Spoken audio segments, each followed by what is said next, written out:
Hey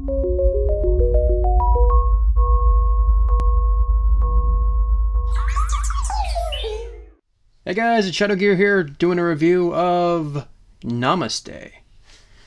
Kind of a bizarre entry in things that I've ever built. Okay, so I usually start off this kind of thing with a backstory on why I built this MOC.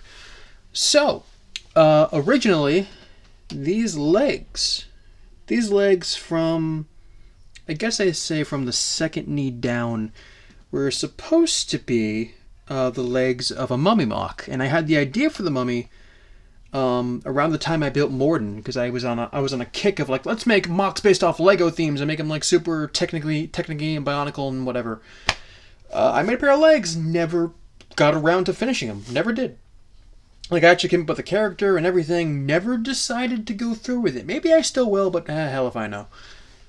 And then I just kind of let it go for a while, and then I had the idea when the new bionicle sets were coming out that when I eventually take those guys apart, I was gonna make a dude with like six or eight arms, who would friggin' like be a super fighter and would have different elements based on what the color of the arm is. And I don't know, it wasn't the coolest idea. I just thought like the idea of making a MOC with 8 arms sounded really cool. And then another combination of that is that I kind of had the idea to make a monk, and so I took all of those 3 ideas in combination with the color scheme that. Let's be frank, if you're following my Flickr and you've seen the recent stuff I've been posting, like, it's been a lot of black recently. A lot of black, a lot of white. I'm sticking to the white, but I'm playing with a lot more silver and some gold as well. So, there's that. So this is Namaste. No general character created for him outside of him just being a general, just kind of monk. And, maybe I'll develop him. He's kind of one of those characters where I don't want to really revolve in a storyline like with Minion and Circuit and the others. But he's kind of like, he's a character. I originally wanted him to be an antagonist, but the more I worked with him, I'm kind of like, maybe that isn't the right idea. Maybe making him an antagonist doesn't really fit the idea of a monk. But I don't know. I gave him swords too in a couple pictures, so swords don't fit that. Unless they're like scimitars or whatever. But let's get on to the MOC, and let's see how it's going. So if you can tell, I'm just going to give you a general look at the entire body real quick. Very bizarre looking dude. Like, this general design comes off as more of like, he has the engineering and the sleekness of a newer MOC using CCBS, but has the look and the construction on top of that of looking like a MOC from the early, like the mid-2000s. Like, it's a combination of use of the pieces, definitely the use of some pieces. Going into detail here with the legs, man alive, I never thought in my life I would use those friggin' these leg armor bits, because I just don't like those pieces. I don't like using them anymore. I mean, I'll use them on occasion, but for the most part, don't really like using them all that much. But again, these were originally designed for a mummy who had very similar proportions to Namaste here, but decided to go with, again, a much more interesting theme. In terms of posability, well, he's got toes. Dude straight up has toes. And I like that. I like the idea of giving a robotic MOC, human-like appendages. I think that's an interesting idea. I mean, if we give MOCs fingers all the times, why shouldn't we give them toes, right? I mean, maybe that's just me, but for the most part, we're doing okay.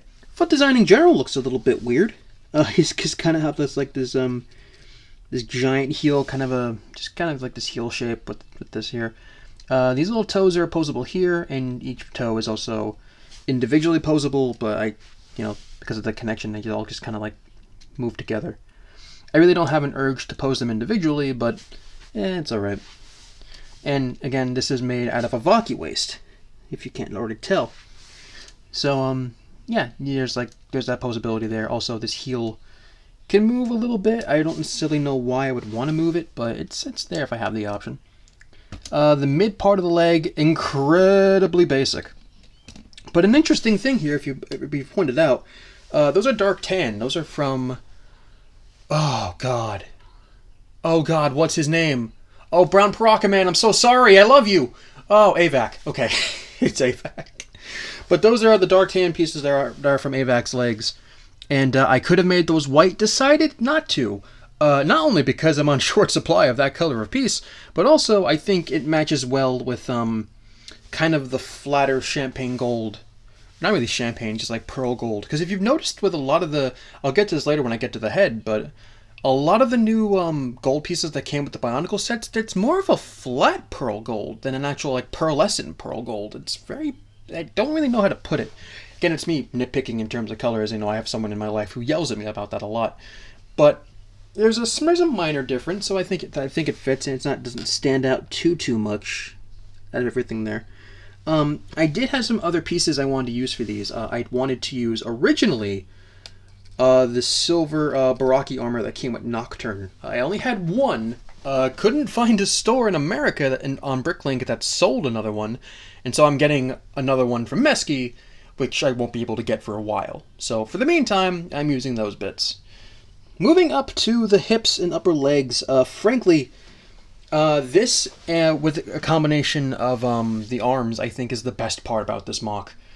Just, so for a while, for a little bit, these hips were, like, as of a week ago, these hips were just basic. Like, if you take this bit off, that was the hip. There was no other armor bit here, and I was trying to figure out what armor to buy. Not buy, armor to use, and nothing really worked out. Until I bought a second Onua, and, you know, fiddle around with his parts, because, you know, all my sets are still put together, because, you know, I still kind of need to review them. But I bought another one, I messed around some parts, and I decided to put that on his hip, and let me tell you, that is slick. That looks nice. Don't know if people have used it for, like, a hip armor yet, probably, but I just really don't know. But I think that looks really, really cool. So, another thing about this MOC, it's all trivia at this point. Just a lot of small details I like about this MOC that I put into it. So these little guys, those giant pins are sticking out of his knee. They were originally there as a placeholder. I was originally going to take some cut lightsaber rods and put them in there, because, you know, that's typically what I do. But I use these as placeholders. And decided, after a long time, because for a while I just had, you know, the legs and the hip section of this MOC for a good long while. And I would fiddle around with it and play with it, and like the idea of having these on the knees really, like, I thought it was cool. I thought it like added character to a MOC that didn't just look sleek and cool. So they looked like just giant nails in his knees, and then as a product of that, I also put them on his shoulders. You know, same exact thing. You know, there's a comparison, and I think that looks kind of cool. So there is that.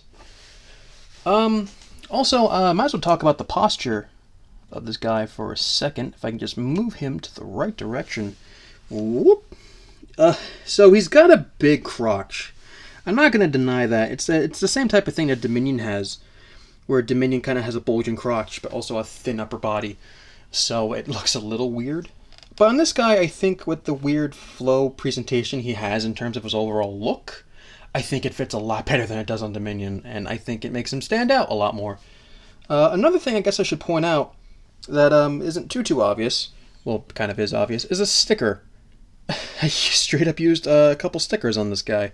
Just as kind of an experiment, I had some gold stickers from one of the Chi Beasts, Chi Guardians, I think it was a lion. And I just felt like using it. I don't know. I thought it would be a cool idea to mess around with it. It's not the most even thing. There's a little white line right down there that you can see if you look close enough in pictures. And stickers are starting to peel away, especially on the chest. But I think it looks different from what I normally do. And I'm not going to lie, I've been looking into getting some more stickers to try and put on other MOCs. Like, I've been kind of thinking of trying to find some ones for Circuit. Like, trying to, you know, do some different things. I don't know. Maybe it might just be a dumb endeavor to try and put more stickers on my MOCs. But I think it adds a little more character to, like, you can make them have a MOC like Dominion or Minion who looks really sleek and nice, but you can add a sticker to that armor, you know, make it look more like a Gundam, I guess. But, yeah, that's it for the lower section. And now let's move on to the upper body, which definitely, out of anything on this MOC, it definitely has more of that throwback feel because of the pieces I used on the chest. These old-ass, like, Technic panel type, he's falling apart. Well, actually, no, this guy's a lot more stable than a lot of my other guys, except for one little bit, but I'll get to that when I get there. But yeah, there is the chest bit. Very old Technic panels used here. Also some other old techniques, like putting a tube through those pieces. Um, if I wanted to, I can cut these even more than I already did and like put something under them to like, cap off that hole. I really don't think it's that necessary, to be honest. I think the contrast of the white gold and light gray I think looks really nice here on the chest. I like the flat chest. I think it makes it look robotic by having that sticker there as well. Actually, two stickers. Helps break it apart. It doesn't look as boring. Other small details I added. I added a little chain there. Not necessarily important, but I think it's a small bit of greebling. On top of that, I'm going to bring this camera up. Wow, there we go. Now we can get a better look at what's going on here. Also, these little Hero Factory, I guess, insignia pieces I add to there just to cover up those blue pins, and I think looks pretty nice for the most part. Oh, I forgot to cover something. I forgot to cover the hips on this guy. I apologize about that. But the hips on Namaste are kind of just like, he has the skirt armor, which he can do that. They're all in ball joints, so nothing too crazy there. The hips, leg in general can move that much without this piece falling off. After I just said he was stable, oh no. But yeah, there's his hip. He doesn't, I guess recently I haven't really focused on MOCs having really good hip articulation because I try to make them look good just standing stock still because that's how they look most of the time in my room. But yeah, also with the waist, there's a tiny bit of a swivel, but there's not too much of one. The main bit of articulation is moving side to side. And if you want a crunch, there is a piston here in the back to which you can have them crunch forward or crunch, well, I wouldn't go that far. But yeah, that is certainly an option to have in terms of posing him. Now for the thing, the big gimmick of this guy is his arms. In general, yes, very lanky, long arms. Again, more akin to like an old school type of MOC, to where proportions didn't necessarily matter, just having arms mattered. And man, like with the lanky legs and just the arms, I think having these two arms looks cool on their own. Like they're posable, they work. The general connection of this type of arm is kind of a pain because if you try and swivel this, especially with the tight connection of this mixel joint, occasionally you might just have things fall apart. That's the only real main issue I have in terms of the posability I made in this guy. Again, this is the character that, in terms of a MOC design, I want to keep around and might update him as I go. I don't intend to take him apart anytime soon, but I don't know. I want to fix some stuff that I know is wrong with him, but I think for right now, I think he looks perfectly just nice, just great. But there's that. His arms are good. Again, another reason why I bought a second Onua was because I wanted another one of those silver pieces. I would have bought another Kopaka, but I don't know. Clearance Onua for $13, I'm not going to deny it. So, the gimmick, if you couldn't already tell by me flailing this toy around, is that he has a second pair of arms. Originally, I wanted to have the arms on a separate part of the body, like here, like right down here. And I tried it out, and I'm like, okay, this is like the generic type of like, here's a second set of arms, like, it's whatever. And then I just decided, like, I don't know, like, I was trying to sleep one night, I just thought of the idea of, like, why don't I give him the second arm on his elbow? Like, it would be one upper arm, but two lower arms for the elbows. And man, I did not intend for that to happen. Man, just, I think this looks cool. I think this has just, it's unique. It's hands down a unique design. I wouldn't necessarily call it the most practical, but I think it helps him stand out in terms of MOCs with 4 arms. And you can do some really cool poses with him. Like you can maybe have him clap himself. Like, can he just give himself a clap with one arm? Yeah, he can do that. Okay. It's ridiculous in kind of the best way. You can get some really dumb poses with him too, of him just giving, like, oh no, his thumb fell off. Like just him giving like pew pew type finger pose arms, but having to do with 4 arms. I don't know. And one of my favorite poses to do, oh, his toes fell off. That happens sometimes too. But you can have him like put his hand on his hip and then subsequently have him do something else with the other arm, and I like doing that a lot in terms of posing him on my shelf. And the other arm can do it too, but for the sake of just convenience and, not doing as much things because I'm a little lazy today. That's what you can do. So there's the comparison of having one arm or two. And even when the second arm is put onto the back, it has that little bit of gold detail on the top. It looks a little funky from the side, I will say. But I think it looks okay for the most part. The last bit inspiration I had to really push me over into making this guy was the head. Because I think is when not when I got Lewa, but when someone else of mine got Lewa, another friend of mine. And we compared, and I looked at the head for a long while, and I'm like, that would make a really cool head design. Which I know was inevitable. I mean, that's what people do with a lot of masks. I mean, they take a mask and they go flip it upside down. And so they can just be like, oh, lol, this isn't Lewa, this is like Mega Lewa. Oh, he's... But I decided to just take this, because, like, I didn't do this myself, because, I couldn't figure out a design for it, but I think the head that I got ended up being better anyway.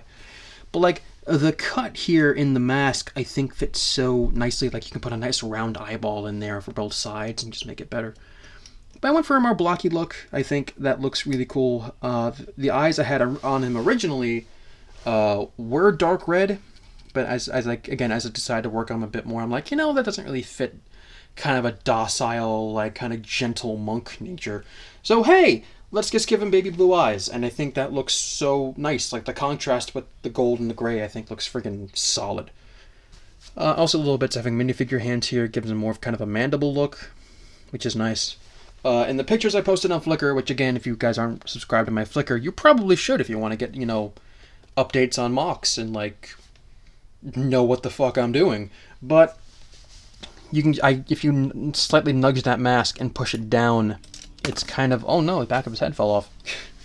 But you can push that down and give him kind of like a battle mask. Like, if dude's like in concentration or meditation or thought, he just has that. And when he's awake, he just goes, oh!